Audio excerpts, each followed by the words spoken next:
Assalamualaikum warahmatullahi wabarakatuh. Baik, di sini saya Panji Wijanarko. Hari ini akan mempresentasikan hasil jurnal yang telah saya review. Ya, ini untuk judul jurnal yang saya review yaitu pengaruh buku cerita bergambar terhadap pengetahuan manajemen bencana anak. Untuk jurnalnya yaitu dari Jurnal Pendidikan Anak Usia Dini. Penulisnya ialah Yeni Solvia, Devi Risma, Rukmi, dan Rita Kurnia. Jadi tujuan penelitian dari jurnal ini adalah untuk membuktikan adanya pengaruh buku cerita bergambar berkaitan dengan pengetahuan manajemen bencana anak. Subjek penelitiannya adalah anak-anak pendidikan usia dini. Metode penelitiannya adalah riset menggunakan metode kuasi eksperimen. Tidak dipilih secara random atau acak agar bisa memenuhi target penelitian, di mana tujuan dari penelitian ini adalah menyimpulkan atau mengukur variabel efek dari perlakuan tersebut terhadap subjek penelitian. Menggunakan buku cerita bergambar dalam rangka mempengaruhi pengetahuan manajemen bencana untuk anak di taman kanak-kanak atau pendidikan anak usia dini. Riset eksperimen yang digunakan ialah studi yang berkaitan dengan manipulasi terhadap variabel yang satu dengan yang lainnya dan menyimpulkan seperti apa efek dari perlakuan terhadap variabel tersebut. Untuk langkah penelitiannya yaitu langkah pertama melakukan studi eksperimen. Digunakannya teknik purposive sampling, yaitu peneliti menentukan pengambilan sampel dengan cara menetapkan ciri-ciri khusus yang sesuai dengan tujuan penelitian, sehingga diharapkan dapat menjawab permasalahan penelitian. Dipilihnya teknik ini karena berdasarkan pertimbangan-pertimbangan tertentu. Dan dalam jurnal ini jumlah sampel yang diambil sebanyak 48 anak.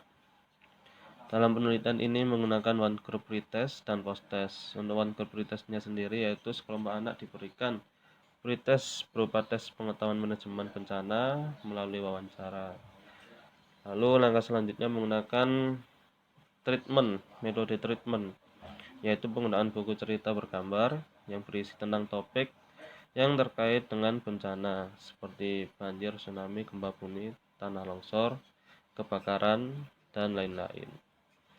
Di sini guru memanfaatkan buku seri pengenalan bencana dalam kegiatan mengajar dari awal hingga akhir pertemuan,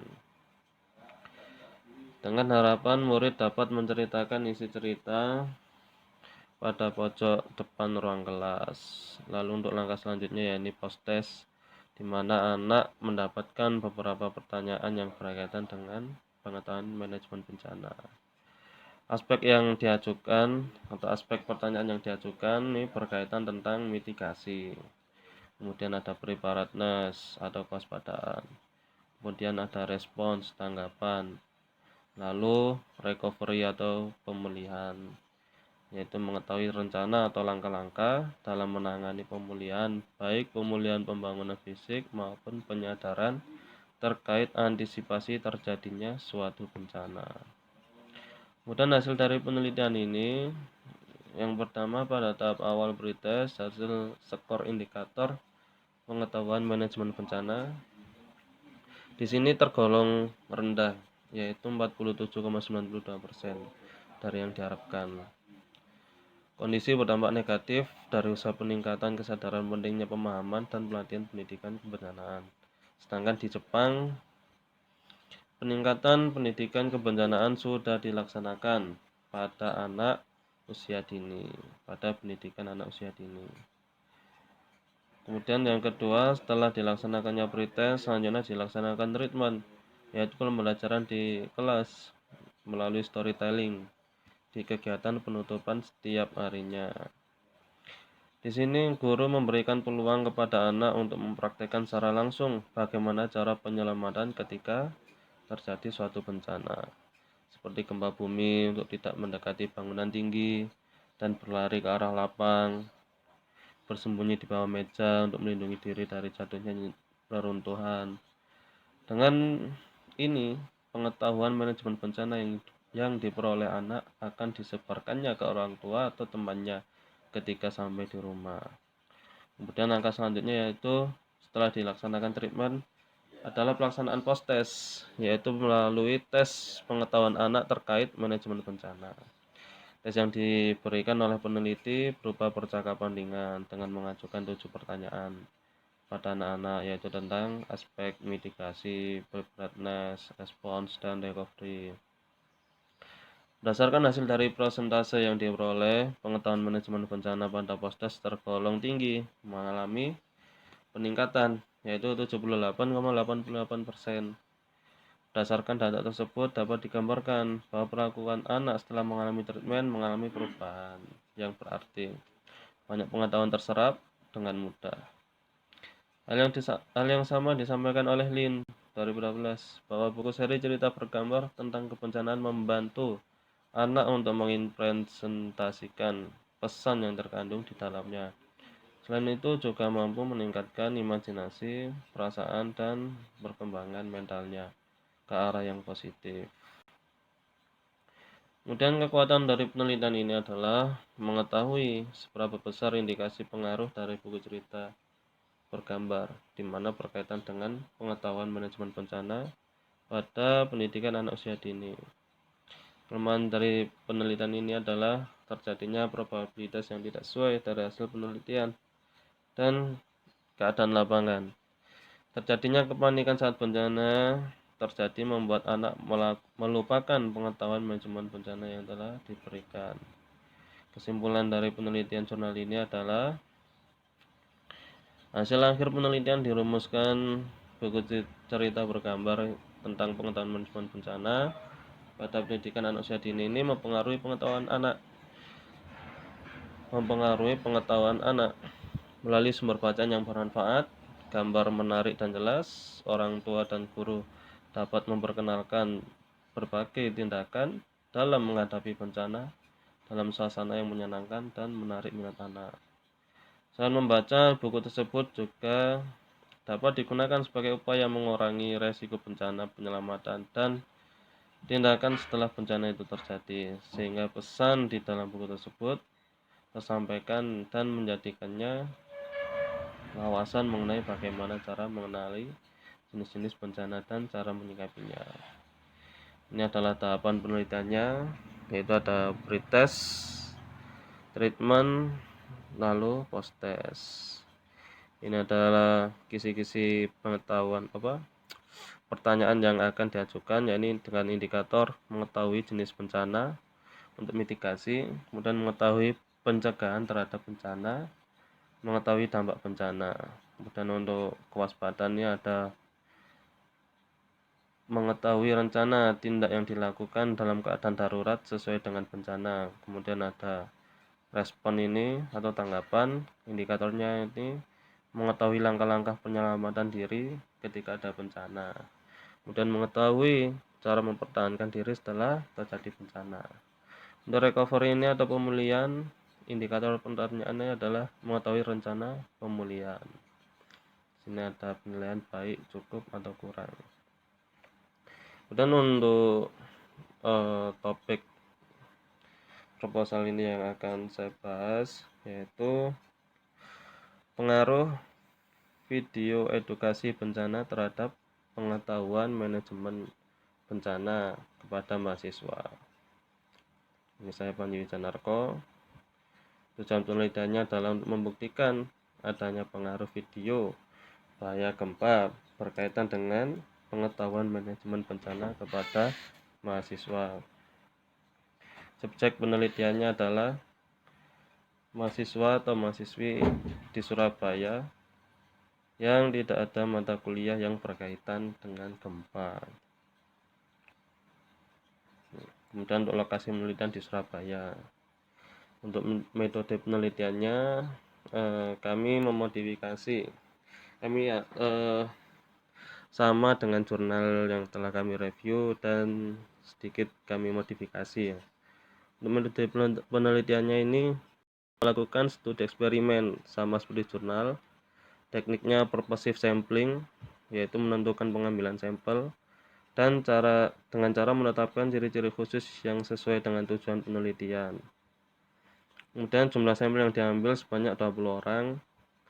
Dalam penelitian ini menggunakan one group pretest dan post-test, sama seperti jurnal.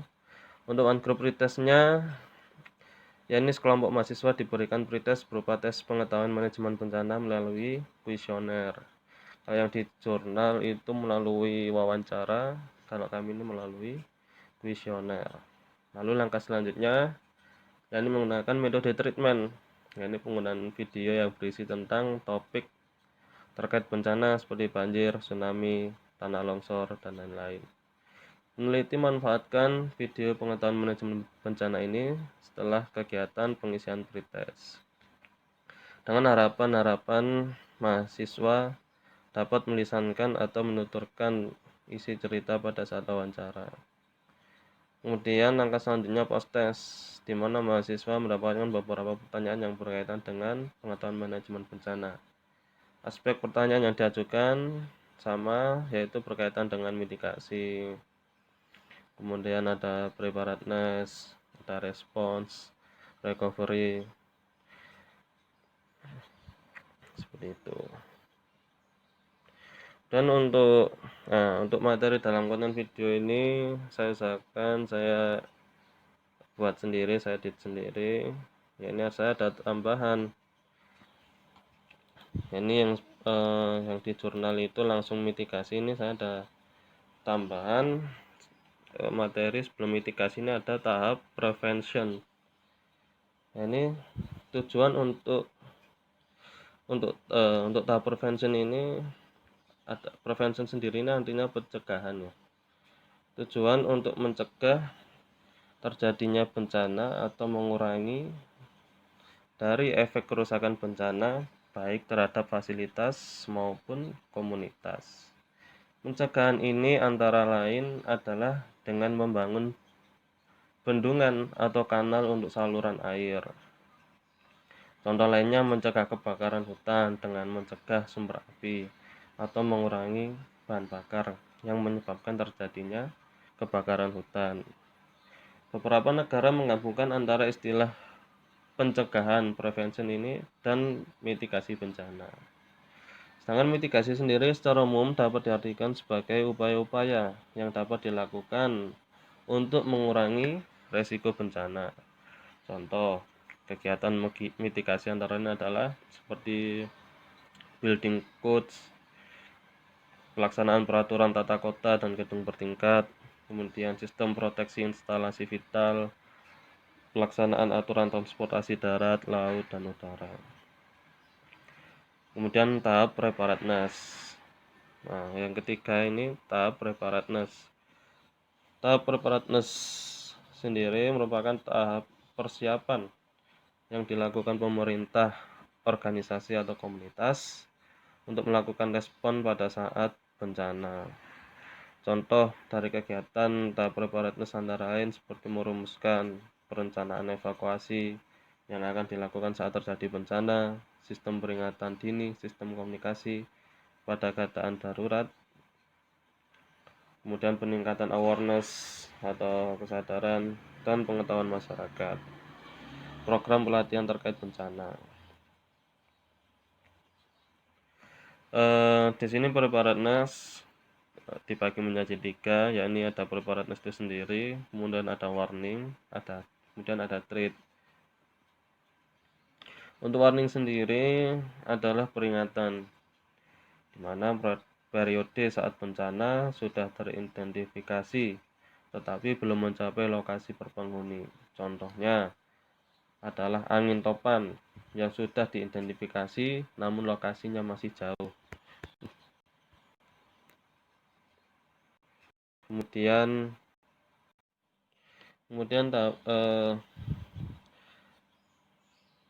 ancaman threat adalah bencana sudah teridentifikasi dan dinilai dapat mencapai lokasi berpenduduk. Kesiapan dari individu atau keluarga merupakan hal yang sangat vital dalam menghadapi bencana.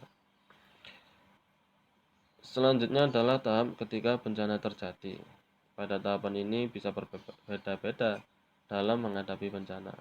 Contohnya gempa sering terjadi pada waktu yang sangat atau yang singkat dan tidak dapat terdeteksi. Sementara angin topan dapat dihitung dan dapat diperkirakan. Kemudian eh, setelah terjadi bencana, tahapan untuk mengambil tindakan langsung merupakan tahapan respon. Contohnya antara lain seperti melakukan pencarian dan penyelamatan korban atau disebut dengan search and rescue, seperti menyiapkan tempat pengungsian, tempat evakuasi korban. Dan tahapan ini dapat memakan waktu sekitar 2 atau 3 minggu. Kemudian tahap berikutnya adalah tahap recovery atau pemulihan. Pada tahap recovery ini merupakan tahap pemulihan bagi komunitas maupun infrastruktur. Pada tahap ini dapat dibagi sub tahapan yang lebih detail, seperti restorasi, rehabilitasi, dan rekonstruksi. Kemudian untuk tahap yang terakhir, di sini ada development, pengembangan. Dan tahap terakhir dalam siklus manajemen bencana adalah tahap pengembangan kembali atau redevelopment.